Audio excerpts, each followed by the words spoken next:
one of the best tips you'll ever get from me on this channel is if you're going to paint your nails while you're working at home, paint them just before you have to do loads of writing, because nothing dries nails like typing.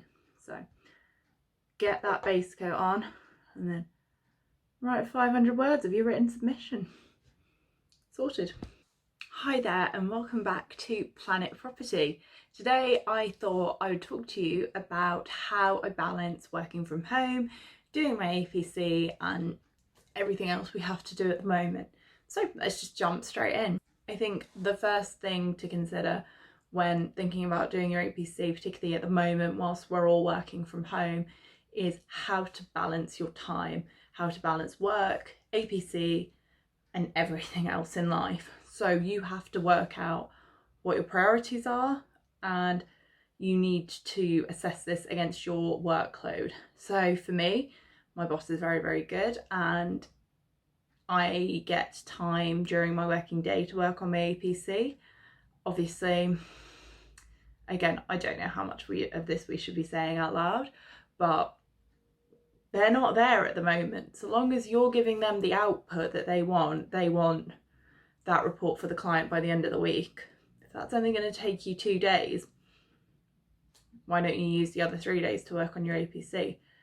Not saying sort of put off actual work to work on it, but this is a great opportunity while there's no one over your shoulder looking at your computer screen to get on with your passion projects. And if your passion is to become a chartered surveyor, then surely your passion project is to finish the APC. Not, of course, that I ever spend whole days ignoring all of my emails to go and do some revision or work on my case study. So one of my top tips is to organise your day. Look at your day, look at your diary. Do you have any meetings? Do you have any urgent inquiries? And then work around that. So meetings are obviously non-negotiable, but what you need to work out is the time of day that you are most productive. For me, that's first thing in the morning. If I've got a hard task, I've got to do it first thing or quite late in the evening. But I don't like leaving the pressure of doing something till late in the evening. So that's when I like to do my catch-up work. If there's something hard, just get it done first thing in the morning. So I have 2 things I'm going to show you that help me get organised.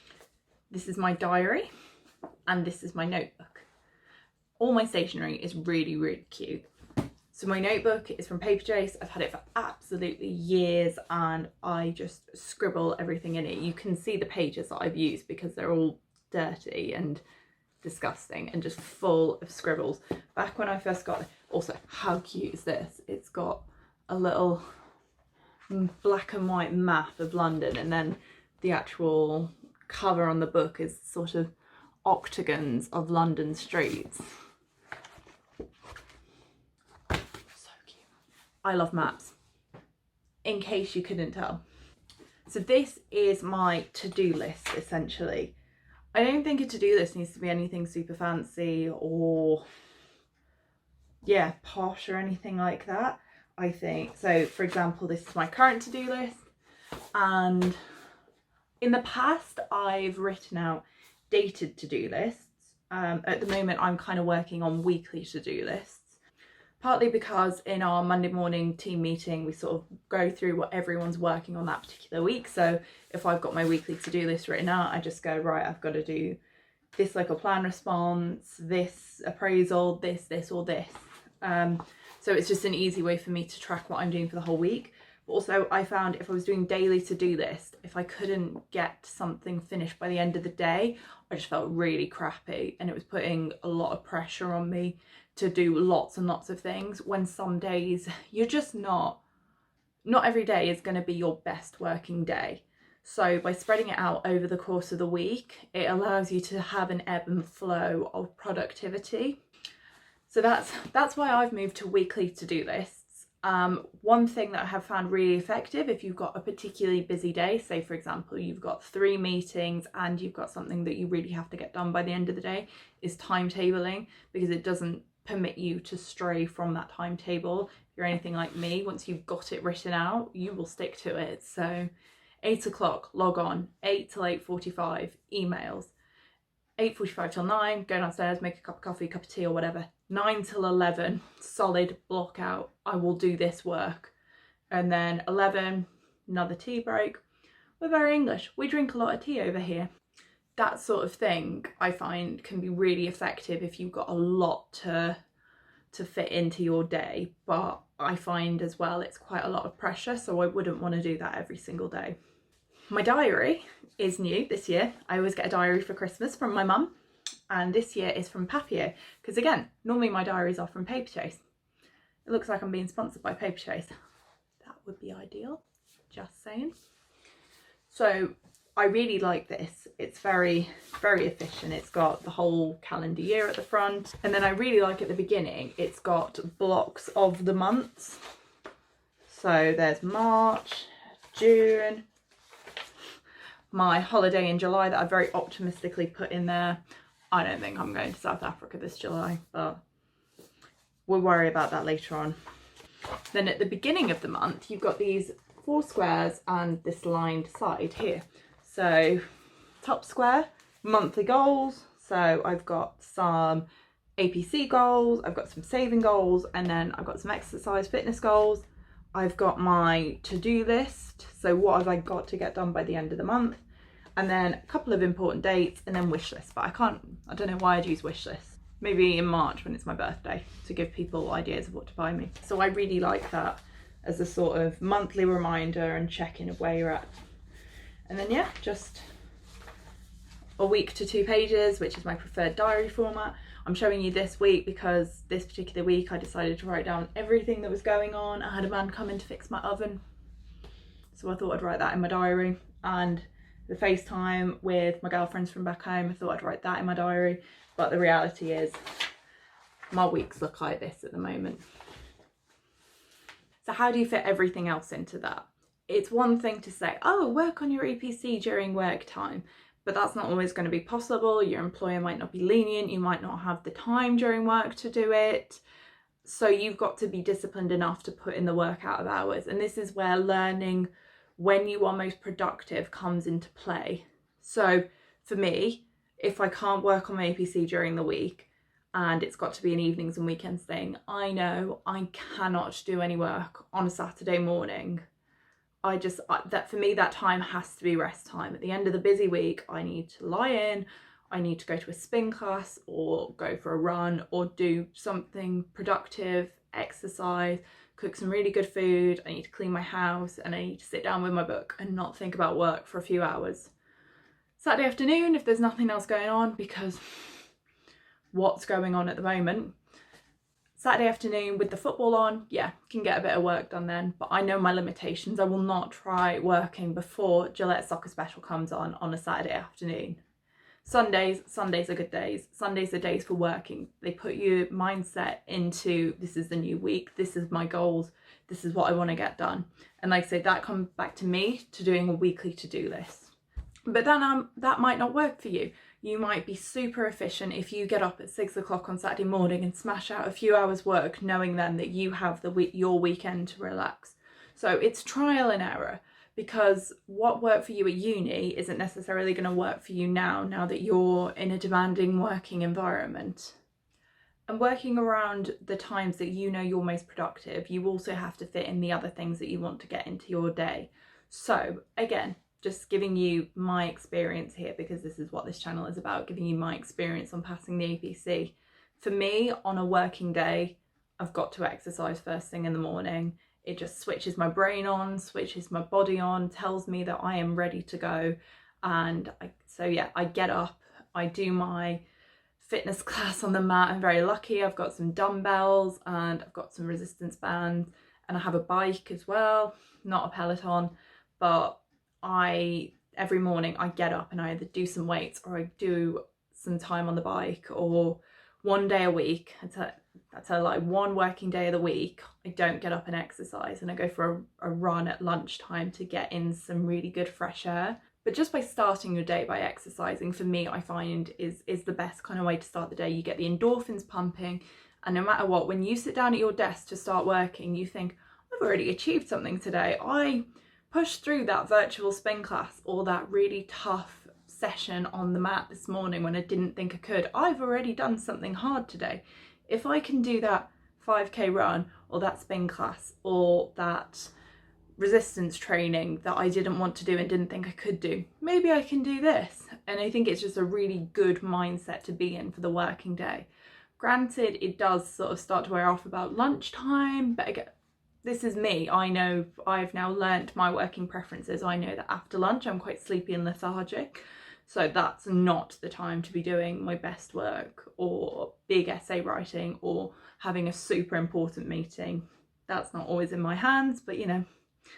And I think at the moment, particularly so in the UK, we're in a very strict lockdown at the moment. We really can't leave our houses unless it is for absolute emergency. So getting food, getting medicine, or getting a bit of fresh air and exercise. Those are the only reasons for leaving the house at the moment. I think it is so important to be incorporating exercise, because being sedentary is just so bad for you. Just if you spent your whole day sitting at your desk not doing anything, the human body is not designed for that. It is not designed for your hips to be in that hinge position.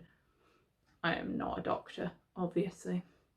The human body is not designed for that. You need to get up and get moving and do something that's going to challenge your body and keep you feeling healthy, because worst case scenario, if you get this virus, you want to know that your body's in the best position it can be to try and fight it. I'm not saying that everyone who is healthy is going to beat it. Obviously, this virus is just non-discriminatory. There are very young, healthy people who are going down with it, and then there are older people who are not so healthy who are fine.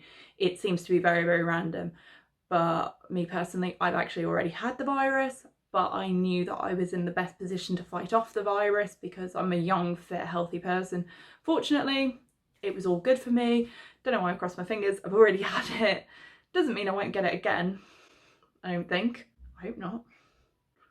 Wasn't very nice. I went off on a tangent there. Exercise is important. Exercise has always been very important to me. Back when we were in the office, back in the olden days, I was one of those mad people that got up at 5:30 to go to the gym before work, and I actually loved it. I was very, very tired, and in hindsight, I was sleep deprived and I was burning the candle at both ends.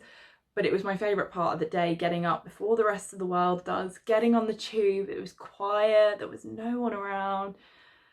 It was hard in the winter, but that made it even more satisfying, just walking around the city at 6 a.m, 6:30 in the morning, no one else there, seeing the lights of the buildings to go to the gym or to go and drop my stuff at the office so I could go for a run while the sun was rising. It was just, I do really, really miss it actually. And I love the feeling of being in the gym and just owning it, feeling like I owned the gym and I owned the city. That was what put me in a really good headspace to go to work and have a really good, productive day at work. Let's not talk about how much stuff I used to have to carry around, because my back is very, very thankful I'm working from home now. I went off on a tangent. Again, to supplement exercise as food, I think it's really important to make sure that you're eating well, especially while you're sat down all day, having good nutritious food, fueling your body with the things that it needs. I'm not saying, no, don't have that pizza ever, don't eat chocolate. Who am I to dictate to you what to do with your life? Only you know what feels good for you and what you need in that moment in time. But as a general picture, I would advise, if you're doing something really hard, such as balancing work and doing your APC, you need to be fueling your body with the food that it needs. And that is lots of vegetables, lots of fruit, lots of good carbohydrates, lots of protein, good fats. Just, there's way more knowledgeable people than me on the internet that know about this kind of stuff. But I know I feel at my best and perform at my best if I'm eating well. And finally, work out what it is for you. That means pure self-care, unwind, downtime. It's really cliche, but my happiest and most content is being in the bath with a glass of wine or a gin and tonic, my book and a candle and some soothing spa music, just shutting out the world for half an hour or however long, and sitting there letting the hot water absorb me and getting lost in my book. It's cliche, but it's cliche for a reason, because it's so nice. I love reading, that's my escapism. Do watch a bit of TV as well, but just find what makes you feel good. If you finish work at 6 o'clock or something and you've got another hour or so until dinner, then what are you going to do in that hour? Are you going to feel good having just moved from one seating position, sitting in the office or your dining table or whatever it is you're doing your work, moving to the sofa to sit there for an hour, to just scroll at your phone, making your thumb ache, looking at other people's lives? What are you gaining from that? I'm not saying it's not bad. I bloody love a scroll myself. Who doesn't love Instagram? But yeah, just find out what it is that makes you feel good to switch off at the end of the day. Make a real barrier between work and home fun time, which is just more important than ever. I'm very, very lucky in that we have a spare bedroom in our house, which has kind of become my office, but you still need to create a barrier between work and relaxing time in the evening. I quite like to just go for a little walk around the block at the moment to go and see if I can see the moon or any stars, which is so corny. I'm going to end it there because otherwise I'm rambling. But to summarise, work out when you are most productive and when you're not, and how your working day pans out for you. Make time to exercise. Work out what it is that makes you feel good and de-stress and unwind. Once you've got all that, everything else kind of fits in together. Thank you very much for watching today, and I'll see you next time.